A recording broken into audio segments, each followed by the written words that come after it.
İran, Pakistan ve Hindistan arasında baş verən hadisələri hamımız bilirik və Azərbaycan və Türkiyənin demək olar ki, həmən-həmən çoxunluğu 1-2% çıxmaq şərti ilə ki, onlar zaten Türkiyə və Azərbaycanı da dəstəkləmirlər içimizdə. Yerdə qalan hər kəsin Pakistanı dəstəkləməsini hamımız bilirik və bu da çox normaldır. Fərqli bir şey də gözləmirdik. Çünki bizi bağlayan tarixi bağlarımız və o tarixi bağlara sadiq qalaraq hər zor anlarımızda bir-birimizin yanında olmamız bugünkü sevgini daha da möhkəmlədir.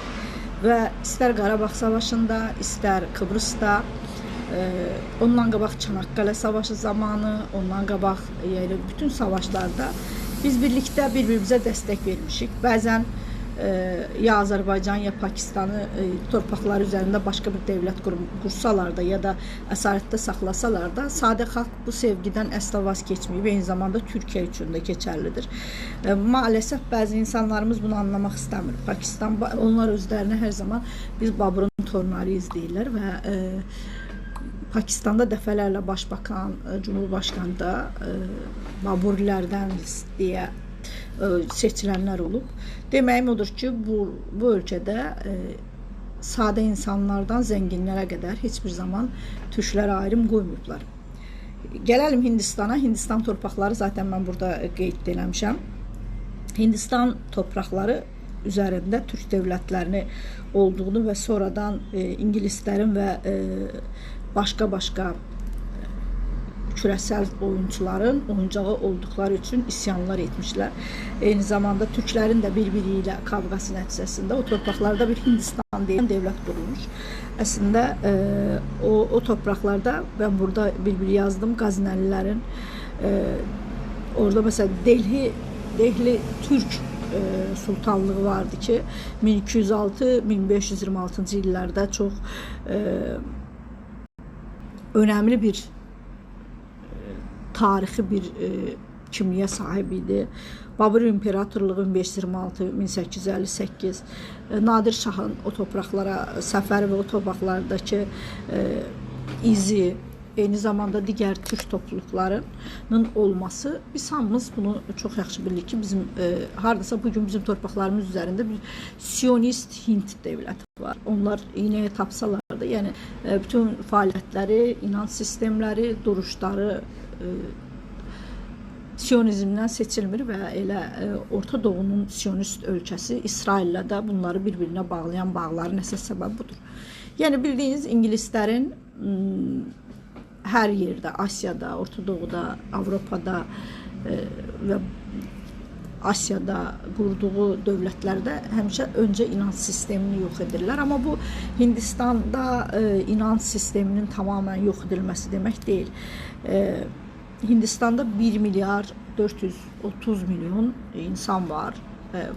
Orada Hindistan rəsmi olaraq nə bilim 200 milyon müsəlman, nə bilim 50 milyon başqa xalqlar da göstərsə, əslində bugün türklərin asimilə edilən və əzilən, öldürülən, yox etməyə çalışılan, türklərin bugün Türkiyədən də, bütöv Azərbaycandan da daha çox Orta Asiyada Türkistan coğrafiyası dediğimiz Özbekistan, Kırgızistan, Kazakistan, Türkmenistan'dan da daha çok Hindistan topraklarında yaşadığını bilmemiz lazım. Ama bu insanlar insan kimi bu insanlara heç vaxt Hindistan devleti yanaşmayıb, hər zaman bunları incidib. Və mən bunları niyə deyirəm arkadaşlar? Baxın, bugün hər kəs statistika göstərir. Pakistanla Hindistan arasındaki nüfus.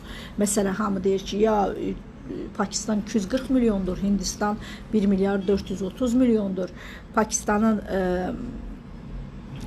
aktiv asker sayını deyirlər. Məsələn, deyirlər 1 milyon 450 min Hindistanda var, 650 bin Pakistan'da var. Yedek subaylar deyirlər 1 milyon 150 min yedek subay Hindistan'da var. 550 bin Pakistan'da var falan filan. Ama bakın arkadaşlar, tankların sayı filan hamısını deyirlər. Tabii ki nükleer başlığa gələndə Pakistan 170 bilirik hamımız ki nükleer Pakistan'da 170 Hindistanda ise 160'dır. Ama diğer silahlarda Hindistan, Pakistan'dan çok önde durur. Ama bakın arkadaşlar, savaş hiçbir zaman sayla verilmir. Biz Qarabağ Savaşı'nda dünya ile savaştık. Bunu da gördük. Ve öncelikle bütün savaşları o kesim kazanır ki savaşa inanır. Sabah 9 May 2. Dünya Savaşı'nın kazanıldığı gündür ve burada keçmiş Sovyetlerin işgal ettiği, özünə bağladığı Türk ve Müslüman ölkəsi, genellikle Türk xalqlarıydıq ve tabii ki İslamı kabul etmiş Türk xalqlar, inanclı xalqlar ve eyni zamanda Tacikistan, Fars kökenli, onlar Fars dillidirlər daha doğrusu, yani Türk değiller ama Müslüman idiler. Ve götürüp statistikalara baksanız, o Ruslar ne kadar şişirsin, ön cəbhədə bu ölkələrdən olub savaşanları görsəniz ne demek istediğimi göreceksiniz. Ve bugün Türkiye üzerinde ciddi şekilde inancdan xalqı uzaqlaşdırma siyasəti var ki, genellikle bunun başını İsrail çəkir. Səbəbi budur. Çünkü bunu orduya yaparlarsa ordu savaşmaz. Bugün məsələn, baxın, İsrailin o bu qədər silahlarına rağmen Həmasın karşısında sadece göydən bombalamaqla yapır. Bir dənə kara hərəkəti yapa bilmir. Aynı zamanda Suriyada da gəlir yuxarıdan bombalayır gedir. Çünkü yerde direnecek inanclı direnç biri yoxdur. Bu inanc elə bir şeydir ki, məsələn, bax elə Türkiyədə və Azərbaycanda baxın, daha çox qarın davası eləyən, yemək davası eləyən, hər şeydən məmnun olmayan, mutsuz olan, şükür edə bilməyən insanlar inancsız və insanlar. Çünki qorxaq insanlar həmişə bunun davasını edərlər. Amma hansı insan ki inanclıdır, o mücadilə verir. Mesela sabah erkən evindən çıxar, əziyyətlə də olsa kendi parasını qazanmaq istəyər. Bax, bunu elementar küçük şeyləri ona görə deyirəm ki, inanc, biz də Qarabağda savaşarkən Allahu Əkbər deyən qəhrəman şəhidlərimiz var. Eyni zamanda Türkiyədə yəni dediyim budur, istəyir Hristiyan olsun, istəyir Müslüman olsun, inanclı insanlar savaşmasını bilirlər. Çünki ölümdən qorxmurlar. Ölümdən qorxmayan insanlara da heç bir silah, çünkü o cesaret alırsan ve o cesaret de farklı bir şeydir. Mesela qorxaq insanlar həmişə çox küfür ederler. Genellikle de klavye arkasında ya da başka yerde biz bunu görürük. Ya da iftira atarlar, yalan danışarlar. Yani bu insanlar qorxaq insanlardılar. İftiraları boldu ve belə ondan buna xəbər aparım, xəbər gətirim. İstəyir erkek olsun, istər qadın. Çünki cəsur deyirlər. Amma cəsur insanlar heç belə şeyləri umursamaz, inanan, ya Allah göydən baxır, onun yalanını zaten pozacaq deyib kendi işini görər. Mən hayatım boyu bunu hep belə yaptım. Dedim ki, ya bizi yaradan bir Allah var. O kimin doğru, kimin yanlış olduğunu bilir ve o yüzden de Allah'a həvalə edib keçəcəksiniz deyirəm. Çünkü bu benim inancım gərək mənə verdiyini. Qayıdıram Pakistan məsələsinə baxın. Hindistan'da ineğe tapanlardan siz bir cesaret gözləməyin. Ve bu insanlar oradaki Hindistan ne kadar çok olur olsun 300 bin, 400 bin belki öz içlərində kimsə bunları dəstəkləyir. Yerdə qalan İran kimi. Yerdə qalanı Türk Müslümandır ve zülm etdikləri Türk Müslümandır. Sovyetin ilk Afganistan çöküşündən çökməyə başlayan kimi ayaqlanıb bağımsız olmaq istəyən topluluğu xatırlayın və bugün Hindistan'da da bu var. Bunu genellikle İngilislər, İsrail küresəlçilər bildiği için oranın orada onlar çok medyaya yansıtmamaya çalışırlar ama artık internet əsrindəyik, gəzənlər var, yani səyahətə gedirlər, orada olanları görürlər. Biz de görürük ve o yüzden demem budur. Pakistan'da ise bak ne kadar fakirlik, kasıbçılık olur olsun. Pakistan'da ne kadar terör, ne bileyim, mesela Türkiye için de, Azerbaycan için de öyle deyirdiler. Azerbaycan əskəri Erməniyə qarşı hazırlanmış, denayimli, yani eğitimli Azerbaycan əskərinə terörist deyirdilər. Eyni şeyi Pakistan için de deyirlər ki, Pakistan ordusu nizamlı, disiplinli ve eğitilmiş bir ordudur ve başına gelecekleri bilir, gerekende yalnız başına savaşacağını bildiği için bunu yapır. Ama çevrelerindeki mesela Afganistan'da mesela bugün Talibançılara sorsan, Taliban terör örgütüdür. Ne kadar da bizim devletlerimiz Talibanla işbirliği kursa da, Birleşmiş Milletler Teşkilatı'nda orada burada neyse tanınsalar da Talibanın duruşu biz bilirik necə gəldi və Talibanın kimin yaratdığını da bilirik. Hə, indiki başına gələnlər bəlkə sistemi dəyişə bilər, amma hazırda yəni belədir. Amma Pakistan yıllardır ölkənin içində Türkiyə içərisinə PKK əli ilə terror yapanlar Pakistanın içərisində bunu yapmağa çalışdılar. Həm burada İranın, həm İngiltərənin, həm Çinin özünün. Çünki bunlar heç vaxt çevrələrində güclü bir dövlət istəmədilər. Həm Rusiyanın etkisi ilə orada nə qədər də terror eyləmi yapsalar da bugün dünyaya baxsanız, dünya universitetlərində, dünya bilim dalında Pakistan okullarında ayrı vaxt məsələn Türkiyədən, Azərbaycandan bir də görsən heç oranı xəritədə göstərə bilməyənlər elə bilir ki, məktəbi yoxdur, amma Pakistan okullarının təməlini qoyduğu bilim insanlarını görə bilirik.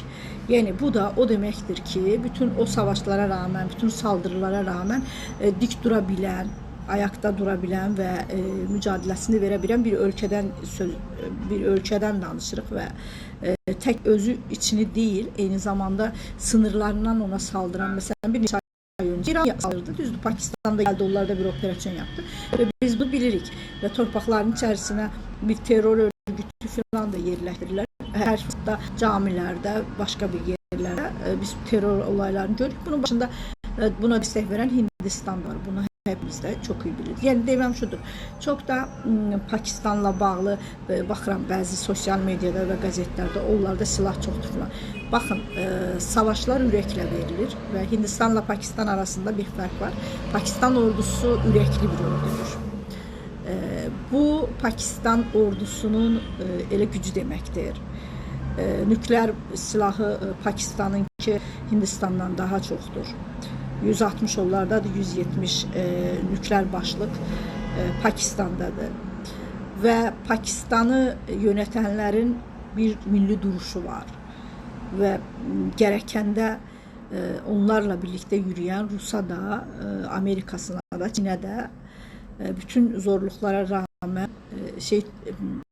elinin arkasıyla o taraftan yürü demesini bilir. Ve bugün de kimseyle demesin ki Pakistan'ın arkasında Çin var. Pakistan'ın arkasında halkı var. Zaten girip sosyal medyada o insanların açıklamalarını, diplomatlarının açıklamalarını, sade insanların açıklamalarını görseniz ne dediğimi bileceksiniz. Ve Pakistan'dan kifayət qədər məsləkdaşlarım var. Elə bugün sabah bir xanım məsləkdaşım o qədər duyğulandı, mənə mesaj atmışdı, qürur duydum dedi Azərbaycanla, Türkiyə ilə və elə ancaq sizləri oxudum çünki bu bizə bir güc idi. Yanımızda olmanız, sosial medyada bizlə bərabər mücadilə verməniz hamıya da çox salam göndərdi. Yəni orada bir onlara uzaktan da bu mesajı vermemiz. O bir iki nəfər var bilirlər. Onlar da bilir ki o insanlar zaten Azərbaycana və Türkiyədə içimizdə düşməndirlər. İsrailin içimizə yerləşdirdiyi, türkçü görünən, müsəlman görünən, layık görülən, Atatürkçü görülən, Eyçibəyçi, Rəsulzadəçi görünən əslində bunlarla heç bir yaxından uzaqdan əlaqəsi olmayan, sadəcə sayfada o görüntünü verən kəsimdir. Bunu Pakistan'da olanlar bizdən daha yaxşı bilir. Dediyim budur. Türkiye'de zaten ilk saniyelerden öz tərəfini bəyan etdi. Elə Azərbaycanda biz zaten qardaşız. Və biz 1. Qarabağ Savaşı'nda da Pakistan'ın yanımızda olduğunu ve 30 yıl boyunca ermənilərlə heç bir ilişki qurmadığını, hatta Ermənistanı tanımadığını belə bilirik ve ısrarlı bütün İngilizlerin, Amerika'nın, Çin'in, Rusya'nın bütün baskılarına rağmen bir gün belə tuttuğu yoldan geri çekilmedi ve dedi ki ben Azərbaycanın yanındayım. Yani bu önemli bir şeydir. Ve o dönemi izleyen gazeteciler iyi bilir. Oradan tanıdığımız diplomatlarla da danışığımızda zaman zaman bunu bize deyirdiler. Türkiye'nin zaten bilirik. Türkiye Azərbaycan her zaman yanındaydı. Pakistan'a ve Səudiyyə Ərəbistanına belə dəfələrlə təzyiq yapılmıştı ki Ermənistanı diplomatik ilişkiler kurun. Ama yapmadılar ve Pakistan tutumu da algışa layıktı. Onlar bizim karşımızdır. Buradan da hər birimiz onlara dualarımız göndərik. Mən əminəm ki, mənim səhifəmdə olan, mənim kimi düşünən minlərlə insan var. və Pakistana tırnağına değən bir daş bizim kalbimizi sızladar. Necə ki Qarabağ savaşında, necə ki Kıbrıs məsələsində Pakistanlılar bunu demişdi və bizim qardaşlığımız zor günlərin qardaşlığıdır. Çanakkale savaşı zamanı köy-köy, qəsəbə-qəsəbə nişan üzüklərini göndərən nənələrin torunlarıyız. Türkiye'ye gönderen, eyni zamanda Azərbaycana dəstək göndərən, eyni zamanda xəstəlik zamanı bizlərin Türkiye'dən və Azərbaycandan Pakistana dəstəyə gedən dədələrin, nənələrin torunlarıyız biz və bugün də onu davam etdiririk. Çünki bizim birliyimiz ata-analarımızın, dədələrimizin bizə bıraktığı sevginin mirasıdır və biz bu sevgi mirasını davam ettiririk. Biriləri bundan rahatsız olacaq. Ay, niye Pakistan dediniz, ay Afganistan dediniz diyecekler diye. Biz oradaki Asya'nın mərkəzindəki həm din, həm də dil qardaşlarımızı, qan qardaşlarımızı yalnız bırakmayacağız. Onlar qürurla Babur'un torunlarıyıq deyirlər. Və bu insanlar Hindistan içərisində də var. Maalesef Hindistan onlara zulm edir və bu insanları köle olarak görür və dəfələrlə köylərinə, məhəllələrinə girib onları müsəlman adı, müsəlmansınız deyib diri-diri yandırıblar. Bəhanələr uyduraraq inəyimə yan baxdın, nə bilim öküzümə yan baxdın bəhanəsi ilə. Səslərini də kimsə duymaq istəməmiş, duyurmaq istəməmiş. Amma biz media mənsubları, mənim səhifəmə baxsanız mən bununla bağlı dəfələrlə yazmışam. Və nə mutlu bugün artıq dünyada bunu, bu iğrənc oyunları görür və biz bu konuda öz mövqeyimizi bildik və Hindistandakı türklərin və müsəlmanların ilk fürsatda bağımsız olacağına inanırıq. Və bunu küresəlçilər də bilirdi deyə Hindistana yardım edib nükleer silah əldə etməsi üçün imkan yaratdılar. Amma unudursunuz, Sovetlərin də nükleer silahı var idi və nükleer silah bir ölkənin parçalaması üçün önəm kəsb etmir. Və o nükleer silahı var deyə kimsə qorxmasın ki, yox, bölünməyəcəklər. Bugün indi mesela İsrail'le bağlı deyirlər. Deyirəm ki, Amerika parçalansın, baxın İsrail ayak altında qalır, yoxsa yox. Çünki o nükleer silahı kullanmaq o kadar da kolay değil. Kullanarsa zaten ülkesinin içinde özünün başına gelecekleri bilir. O yüzden arkadaşlar az kaldı. Bu devam ederse ki edecek de görünen bu. Orada əsir qalan və orada zülm görən Hindistan içərisindəki türklər və müsəlmanlar üçün yeni bir dönəm başlayır. Sosial mediadakı bəzi paylaşımlarından da biz bunu görürük. Əslində Pakistan Hindistan içərisində bir inək üçün zülmə tabe tutulan xalqların ayaqlanması və xalqların kəndinə dönməsi deməkdir.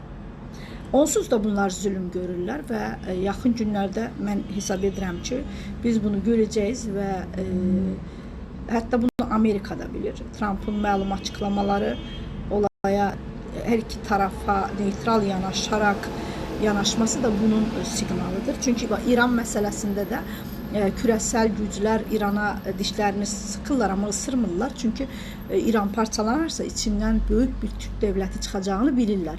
Çünkü orada o zemini yarada bilmeyipler. Orada bak Suriye'de bile ne kadar o Kürdistan şeyi vermeye çalışsalar da Ərəblərin önüne keçirə bilmədikləri üçün orada bir Kürdistan devleti kuramadılar. İndi yalandan sosyal medyada orada burada yazmakla değil. Yani biz olanları gördük. Eyni şey İran'da eğer bunu emin olsalar ki orada bir büyük İsrail, Ermənistan ya da bir Kürdistan kurabilecekler anında İran'ı 30 yere bölerdiler. Ve sadece indi barmaq sirkəliyirlər ama ona zemin hazırlaya bilməyiblər. Çünkü orada Türkler diğer xalqlardan 5 dəfə artıqdır. Və bugün Hindistanda da belədir. Bunu bilməsələr inanın çoxdan Hindistana hər türlü dəstək verib Hindistanın çevrəsindəki bütün ölkələri işgal edib Afganistandan tutmuş Pakistana qədər dəstək verərdilər ki, işgal edilsin və bunlar orada Türk izi, Müsəlman izi bırakmasınlar. Ama bunu yapamadılar. Bugün Qəzzada da belə Filistində də belədir. Məsələn, orada onlar əmin olsaydılar ki, onların dəstək verə biləcəyi başqa bir topluluq var, o topluluğa dəstək verib çoxdan orada başqa istədikləri yapa bilərdilər. Amma elə deyil, çünki xalq, insanların çoxunluğu önəmlidir. Toplumun sayının da olması önemli. Bugün bizlere çocuk doğurmayın, çocuklardan vazgeçin, çocuk doğurmamamız için ellerinden geleni yapırlarsa, bunun bir sebebi de bizi azınlığa düşürmek. Çünkü hele de ne kadar az göstermeye çalışsalar da biz çoxuz. O yüzden yeni nesile çocuk sorumluluktur, çocuk doğurmayın falan filan deyirlər. Amma cahil kütlə bunu mənimsəyir. Amma akıllı kütlə, mesela indi tanıdığım məsləkdaşlarım var, qəzetçilər filan. 2 dənə, 3 dənə çocukları var idi. Belə bir söhbət eləyirik. Hətta mənlə aynı yaşda olan o gün bir qardaşım sonra onunla danışıram. Deyir ki, hanım hamilədir. Deyir, maşallah 3 dənə çocuğum vardı. Abla deyir, Qarabağ savaşı bizə göstərdi ki, çocuk zaten rızkı ilə gəlir. Bax, bunu deyən bir məsləkdaşımdır və mən fərqinə vardım ki, bizim çocuklarımızın sayı çox olmalıdır. Biz sayımızı artırmazsak, ne kadar zengin olarsak olaq, bir müddət sonra devlet deyilən bir şey qalmayacaq əlimizdə. Və bugün Hindistanın işgalində olan o Türklər və müsəlman toplulukları bunu yapa bildilər. Və bu bizim üçün bir silahdır. Öyle Pakistan üçün də bir silahdır. Çinin içində belə, Çin nə qədər də mesela deyirik ki, orada Türklere bunu etdi. Ama tam bizim Türk devletleri ile ilişkilerini iyi kurma sebeplerinden biri, Çin bize onu, orada tek Uygur Türkleri değil, orada xeyli başka Türk halkları da var ve emin olun ki Çin ahalisinin, Çinlilerin özü orada hemen hemen %30, çünkü çocuk da doğurmurlar. Diğer Türk ve İslam müsəlman topluluklarının ve başka xalqların önünü kəsmək üçün genellikle doğurgan xalqlar Türklər və müsəlmanlardır. Bir çocuk ya da 2 çocuktan o tarafı çocuk doğurmayın diye yasa getirdi. Çünkü Çinliler kendisi bugün Türkiye'de yeni neslin eşi çocuk doğurmayacağım propaganda kimi şeyde uzun zaman önce Çinliler için yapılmıştı ve onlar hiç çocuk getirmediler diye bir oyanan geciydi. Önünü almak için ya siz çok çocuk doğurun diyemedi. Çünkü diyerken onlar birini doğuranda Türkler ya da Müslüman topluluklar 4'ünü 5'ini doğurar. Çünkü bizim hep her zaman her dönemde en akıllı bir politika yürütmüşük ve dedelerimizdi. Bizim en büyük mirasımız dünyaya çocuklarımızı getirip onları vətənpərvər yetiştirmək olub. Ve o çocuklar bugün dünyaya baksanız, dünya mimariyasına baksanız, dünyanın o 3000 yıl önce, 2000 yıl önce, 1500 yıl önce, 1000 yıl önceki gelişen dünyanın o zamanki bilim dallarına baksanız hemen hemen %99'u Türkler ve Müslümanlardır. Yazarlar da bile. Ama bunların hepsini herkes kendine alarak bizi bu şeyden geri çekirlər. Bu büyük bir sorundur ve bunu bir iktidara bağlamamak lazım. Tutaq ki, Erdoğan'ı sevmirsiniz diye Erdoğan deyil çocuk doğurmursunuz. Kendinize yapırsınız. Zaten Erdoğan destekleyen ve o muhafazakar kesim onsuz da bu çocuğu yapır ve yeni kaybeden sizlersiniz. Bunun da propagandasını televizyonlar yapır. Devletlerimiz aslında bununla bağlı ciddi bir ölçü götürməli. Ciddi bir ceza ölçüsü ki, sen kimsen insanlara bu propagandanı yapırsan nesil tüketmek için. Ama çok şükür yine deyirəm, o əsir yurtlarda olan Türklər bu bilinci kaybetmədi və mən Ermənistan Türkiyəm və biz Ermənistanda doğulup böyümüşük. Orada da bizim ailelerimiz öz zəhmətləri ilə, öz əmək haqları ilə qaplarında, bostanlarında çalışa en az 5-6 çocuk dünyaya getirirdiler ve Sovyetin ve Erməninin işgalinde olmamıza rağmen herkesin de çocukları akıllı, terbiyeli, əxlaqlıydı. İstəyirsən 30 tane çocuğun olsun, anne baba əxlaqlıdırsa, evde anne babanın birbirine saygısı varsa ya da sorununu ikisi kendi arasında halledirsə, quru ekməklə də belə çox əxlaqlı evlatlar böyüdə bilirlər. Amma İstəyirsən professor ol, istəyirsən bütün dünyanın sərvəti səndə olsun. Sən əgər xanımın da səndə əxlaqsız birisinizsə, evdə bir-birinizə hesab vermirsinizsə, mən də para qazanıram sənin kimi, bu mənim özgürlüyümdür deyib, ortalıqda tərbiyəsizcə davranırsansa, sorumsuzsunuzsa, bir qadının kocaya, bir qocanın qadına sorumluluğu yoxdursa, ümumiyyətlə onların dünya uşaq gətirməsi yersizdir. Onlar da zaten gətirdiyi o bir çocuk ya birinin çocuğunu vurup öldürəcək, qaçıb Amerikaya gedəcək, oradan tutub gətirəcəklər. Ya nə bilim yoldan keçən birinə çarpacaq, havalı keçib gedəcək, ortada bıraxacaq. Ya nə bilim tinerci olacaq, ya əsrarcı olacaq. Zaten o bir çocuk toplum üçün, onların dünyaya gətirdiği bu çocuk toplum üçün çox böyük zərərlidir. Yəni sorumsuz konuşanda sorumluluktan danışım, amma kendisi sorumsuz olan, gecesini gündüzünü kafelerde, restoranlarda keçirtmək, hayat şartı bilən, ailəsi və devləti üçün heç bir şey yapmağı düşünməyən, sadəcə bugünlük yaşayırmış kimi harcayayım, markalım, onu yiyeyim, bunu yiyeyim diyen insanların çocukların olmaması normaldir. Və qaydıram, bu Hindistan'da da əslində o zəngin təbəqə bunu yaptı. Ama orada onların əsir saxladığı təbəqələr nə zamansa bu çocuklar böyüyüb bu vətəni qurtarar, biz yapamadıq deyib iyi evlatlar yetiştirirlər.